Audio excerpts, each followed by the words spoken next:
Welcome. Today in front of me iPhone 14 Pro, and I'll show you how to turn on always on display feature on this device.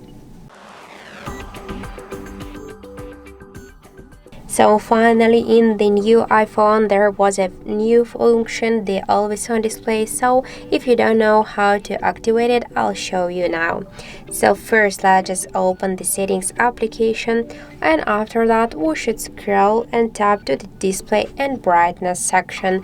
Then just scroll a little bit down, and here you'll see the always on. Just to activate the always on display, click once on the switcher, and after that we should just lock our device, and we can see that the always on display function successfully turned on.